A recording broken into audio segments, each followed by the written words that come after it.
Welcome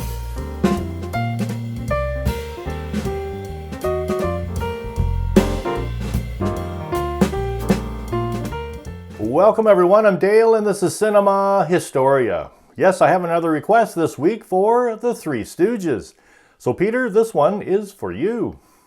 So, three bumbling icemen, a departed household staff, and a desperate birthday dinner. This week we're going back to 1941 for an American short slapstick comedy film called An Ache in Every Steak, starring Moe Howard, Larry Fine, and Curly Howard. And this is directed by and produced by Del Lord. Our story begins this week with the Stooges, Moe, Larry, and Curly, three unfortunate icemen.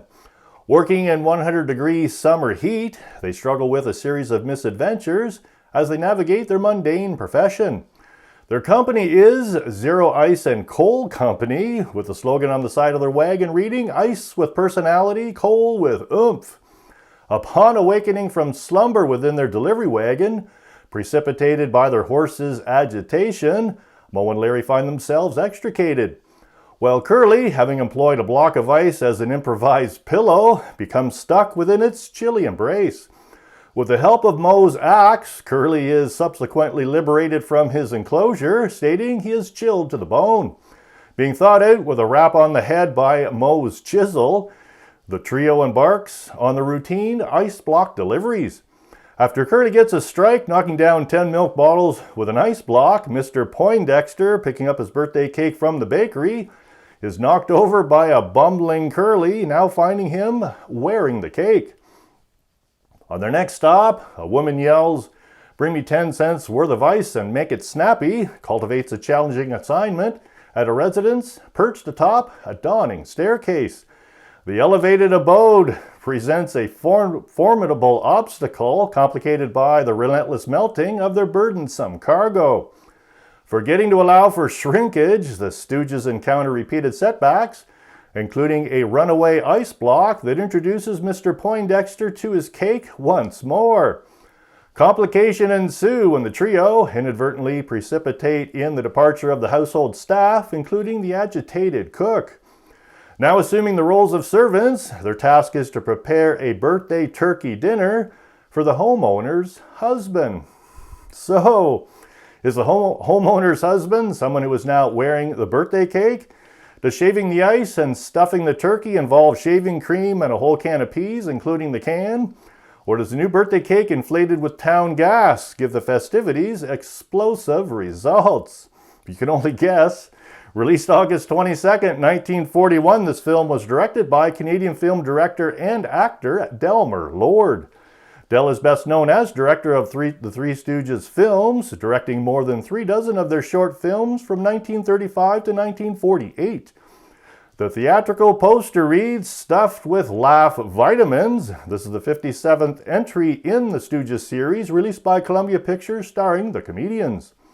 90% of Google users like this movie, stating, "Nice Stooges short, possibly their funniest short, and best from the best." Yes, it is. It's one of my favorites. I hope it becomes one of yours. And our trivia question this week: was the long staircase in this film used in another short comedy film? Was the long staircase in this film used in another short comedy film? So a little more history and the answer to our trivia question. That's coming up next.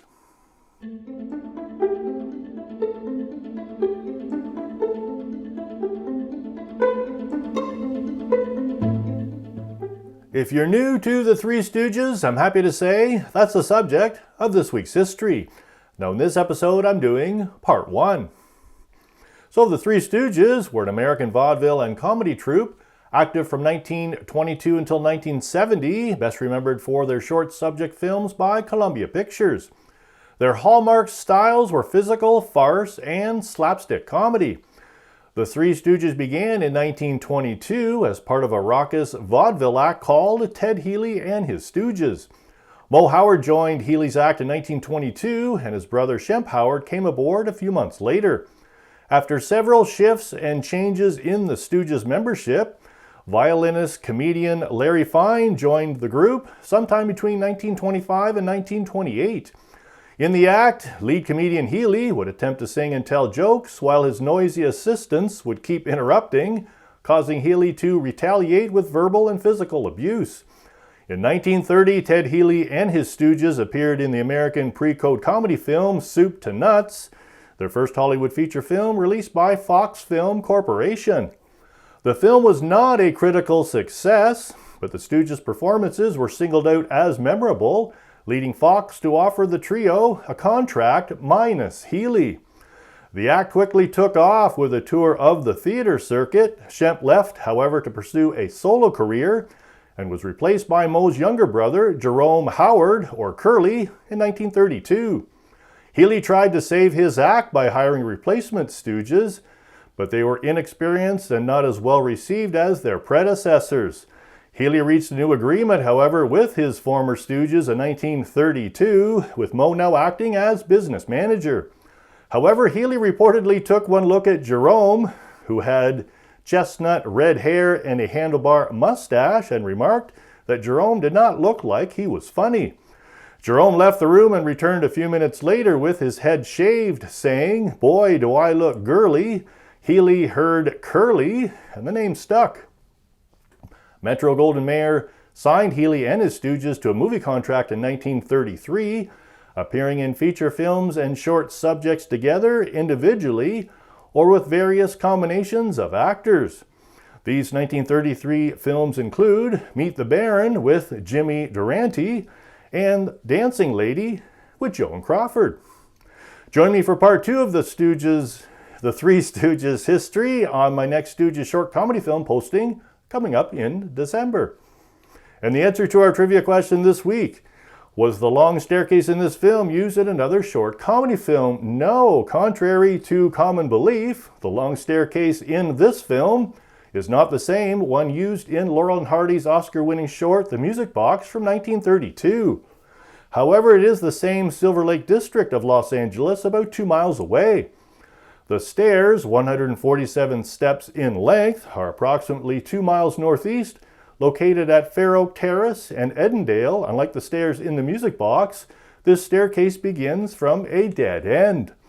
And I'm sure glad the trio made it to the top to make a cake, quoting, "We baked you a birthday cake. If you get a tummy ache and you moan and groan and woe, don't forget we told you so." I'd like to give a big thank you to my viewers and subscribers. Thanks for all your wonderful comments last week. Thank you, Peter, for your request. Will I be back next week? Certainly.